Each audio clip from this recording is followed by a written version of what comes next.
Assalamualaikum, selamat datang kembali di Guru Gembel Channel. Pertengahan Agustus 2022, seorang pengusaha kaya raya, tajir melintir, sipit, dan agak tua, dengan wibawa yang kuat, namanya adalah Surya Damaji, itu sedang bersantai ria di Taiwan, sampai akhirnya dia mendapatkan sebuah telepon. Pak, tolong harus segera pulang ke Indonesia. Lah, kenapa? Ada masalah hukum, Pak. Ini Bapak cukup berbahaya ini situasinya. Halah, Pak Surya Damaji salah satu orang paling kaya di Indonesia. Dia sempat masuk ke dalam jajaran 30 orang paling kaya di Indonesia dan sudah biasa urusan-urusan hukum, dan karena itu dia percaya diri saja. Dia pulang, datang ke Indonesia tanggal 22 Agustus. Pas sampai di Indonesia, langsung ditangkap, langsung ditahan. Apa-apaan ini?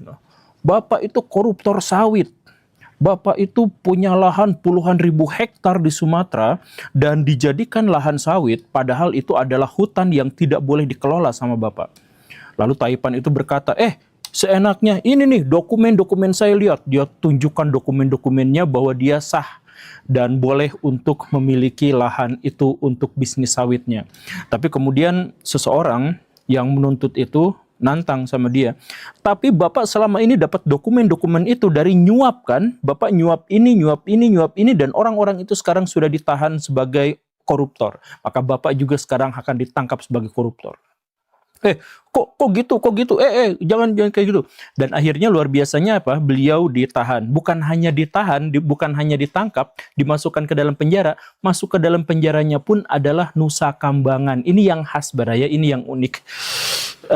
Ada sebuah rumor, ada sebuah teori konspirasi di belakang teori konspirasi yang ini kemungkinannya besar bohong ya, tapi kita pertimbangkan dulu.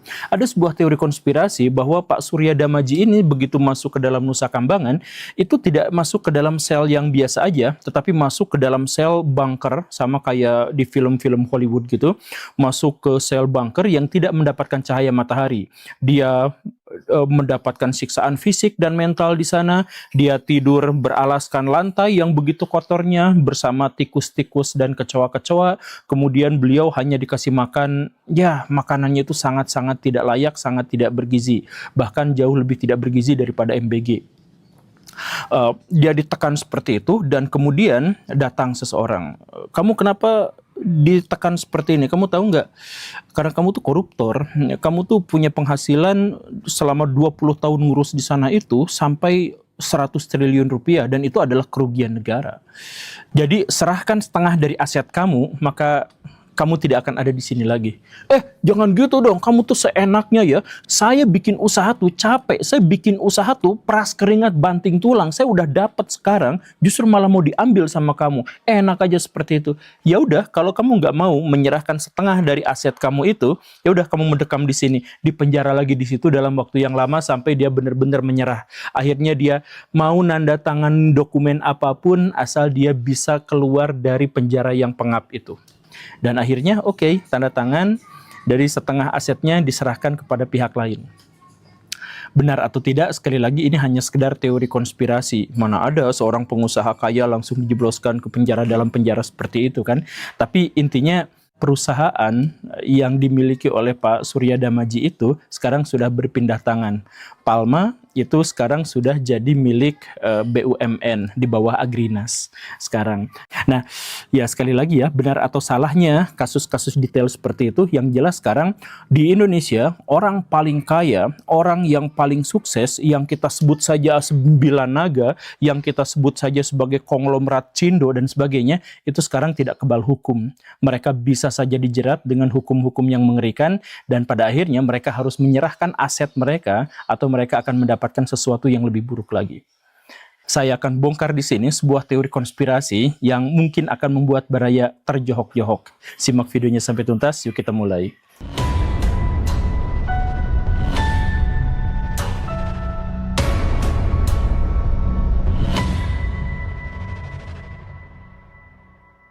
Orang-orang yang sangat kaya dan berkuasa dan biasanya cindo di Indonesia itu biasanya disebut sebagai 9 naga. Tetapi apakah 9 naga itu adalah sebuah entitas yang real, yang nyata? Ya tentu saja tidak. Kita dalam gosip-gosip harian kita bisa saja menyebut bahwa Aguan itu adalah 9 naga, James Riyadi dan Mokhtar Riyadi itu adalah 9 naga, kemudian Antoni Salim itu adalah 9 naga, Datuk Seri Tahir itu adalah 9 naga dan sebagainya. Tetapi apakah itu benar-benar demikian? Dulu center memang istilah 9 naga itu, tetapi orang-orang yang dimaksud juga sebenarnya keberatan dengan istilah itu. Bahkan Tommy Winata misalkan pernah ditudingkan, Anda tuh 9 naga. Ya 9 naga gimana ceritanya? Itu adalah sebuah penyederhanaan yang merugikan kami gitu sebenarnya, kata Tommy Winata itu pada waktu itu dalam sebuah wawancara.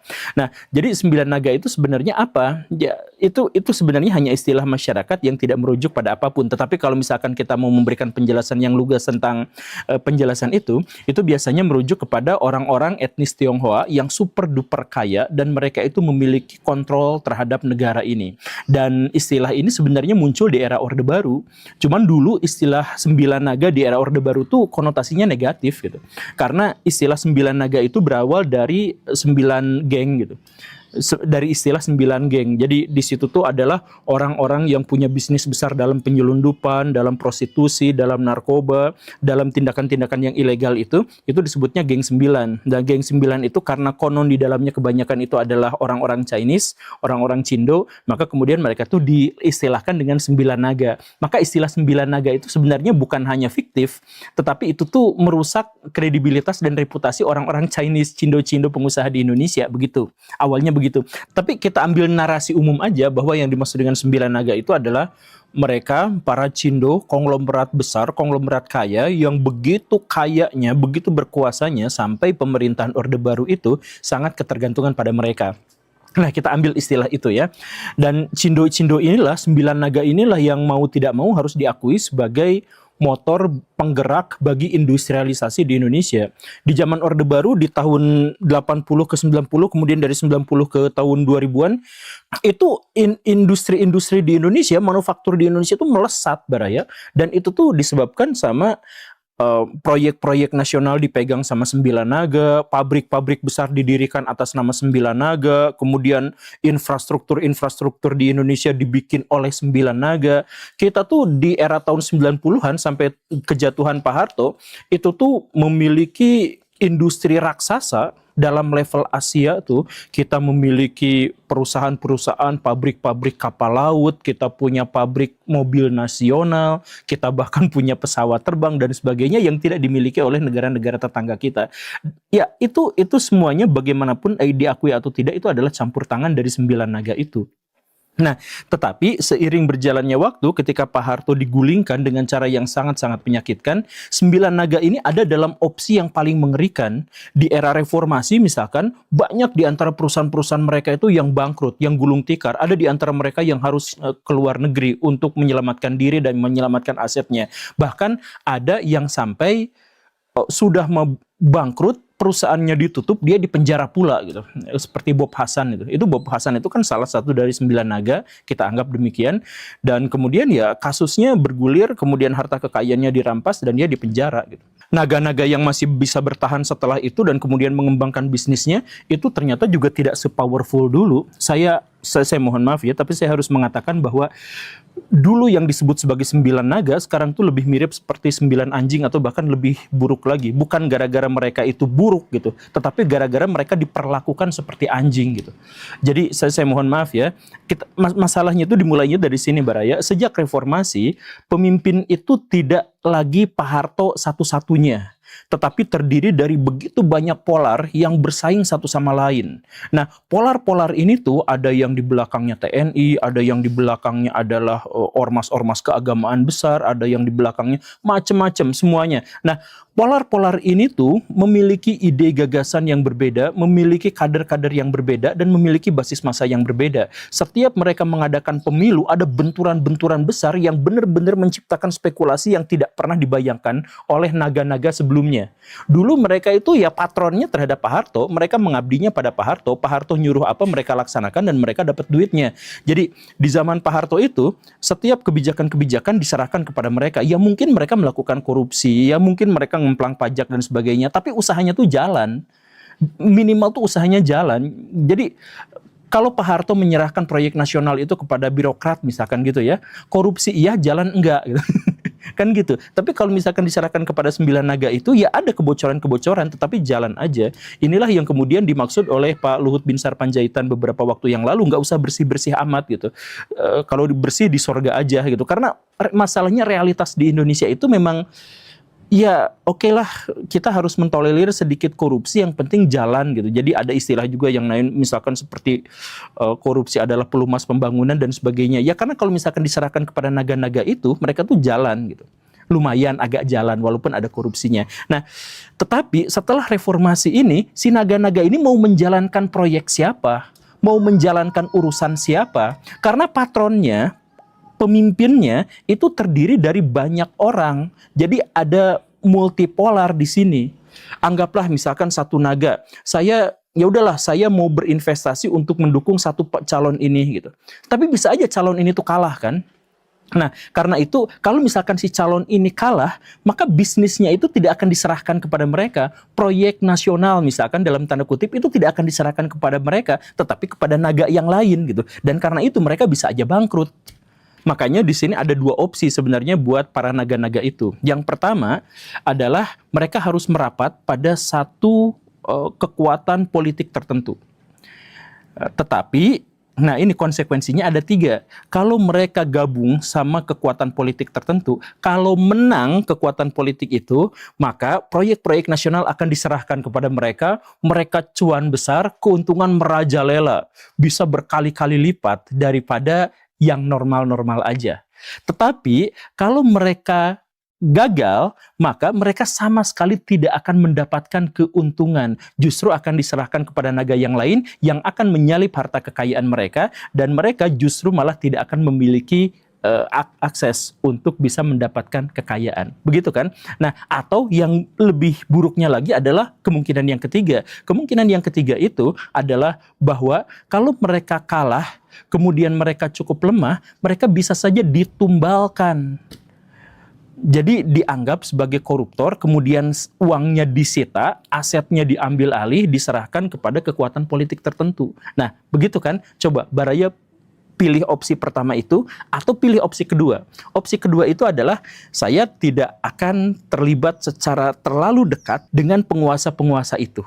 Jadi dengan partai politik agak jauh, dengan tokoh-tokoh publik agak jaga jarak dan sebagainya. Itu opsi kedua yang dipilih. Tapi kalau begitu berarti kita sama sekali tidak memiliki peluang apapun untuk bisa dapat proyek-proyek besar. Kan kita mengetahui di Indonesia bahwa proyek besar itu biasanya, umumnya dalam teori konspirasi, itu hanya diberikan kepada orang-orang terdekat saja, kepada circle-nya, ya, kepada orang dalam istilahnya mah, tidak mungkin diserahkan kepada orang lain. Nah, jadi kalau misalkan ada proyek-proyek besar, misalkan IKN, misalkan MBG dan sebagainya, itu kan cuannya besar. Nah, mereka itu nggak akan kebagian sama sekali, dan karena nggak kebagian, ya mati aja gitu. Nah, makanya dua opsi itu benar-benar membebani naga-naga besar itu. Pilih mana?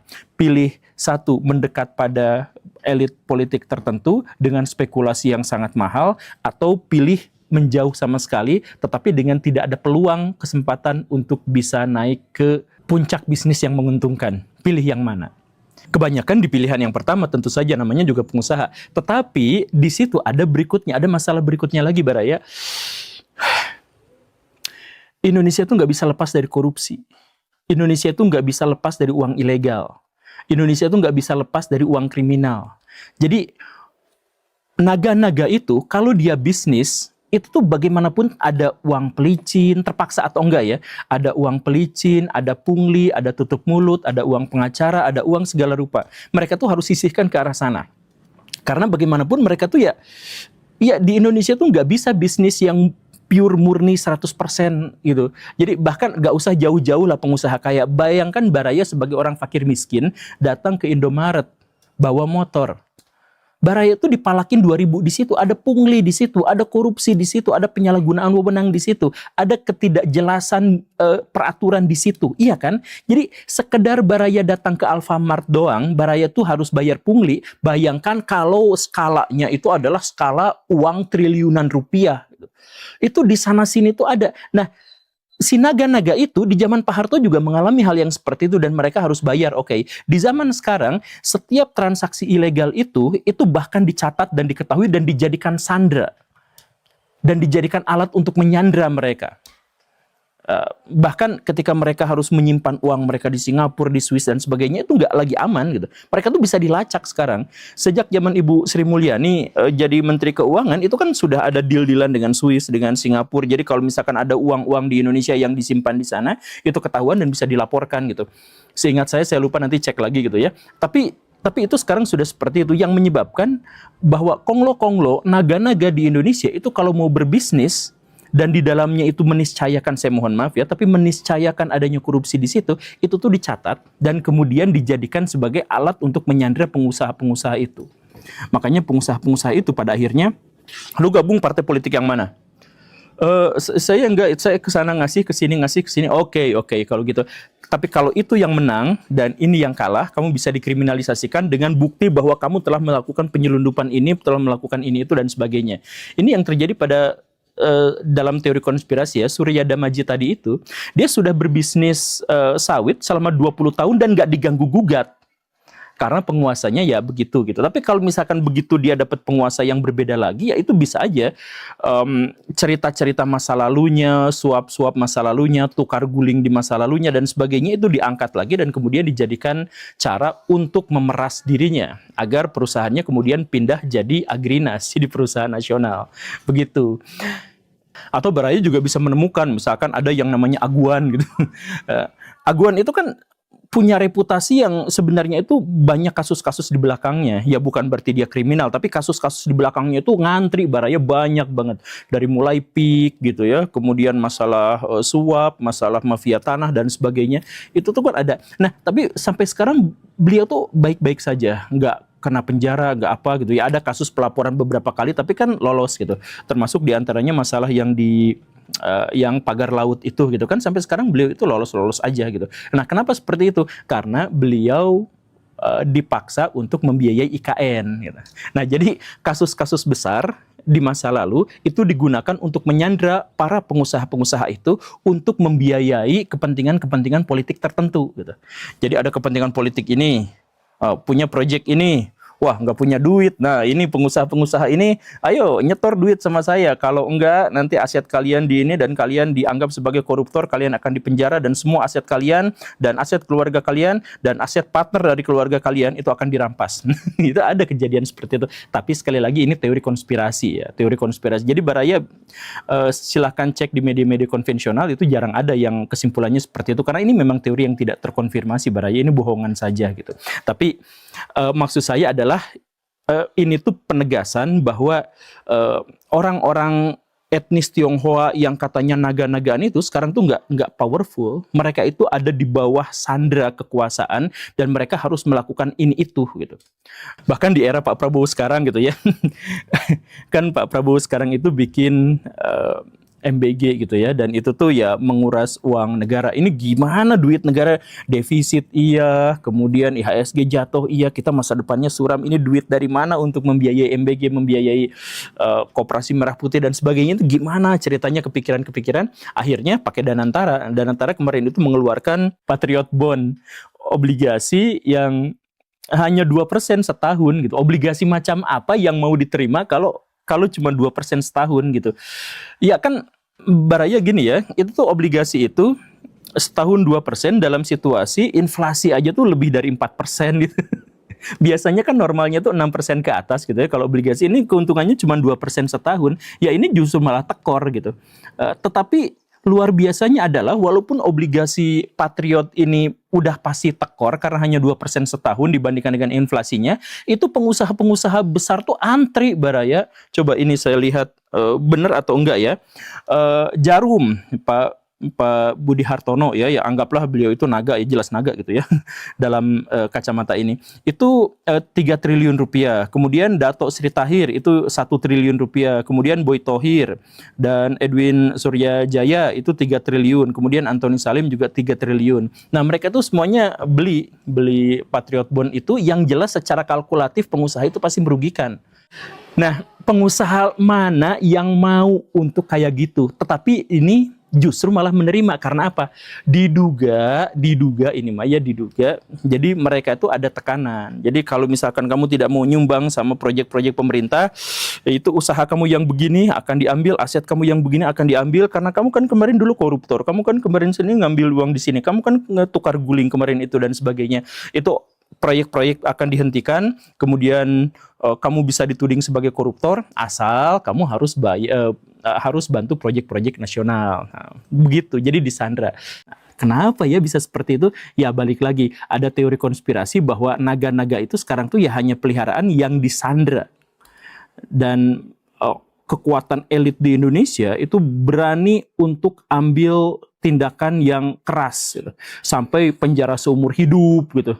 Ke Pak Beni Cokro itu kan penjaranya sampai tuntutan sampai penjara seumur hidup dan sebagainya. Itu berani sekarang mah si elit-elit politik itu berani melakukan itu. Atau kita juga bisa melihat kasus Pak Tom Lembong atau ibu yang kemarin itu. Jadi kan Pak Tom Lembong itu diduga korupsi, kemudian ditersangkakan dan kemudian divonis benar-benar korupsi dan sebagainya. Kemudian atas kebaikan Pak Prabowo Subianto, Pak Tom Lembong itu dibebaskan gitu. Nah, tapi anak buahnya kan enggak. yang nyandang dana yang terlibat dalam kasus itu tuh tetap aja di penjara seperti itu gitu. Yang sipit-sipit di sana juga tetap ada yang dipenjara di situ gitu. Nah, cek lagi beritanya apakah ini benar atau tidak gitu. Cuman teman-temannya yang satu kasus itu masih di penjara, dalam artian maksudnya kalau kasusnya sudah selesai dan kemudian sudah diampuni, lah kenapa yang di penjara masih di penjara gitu.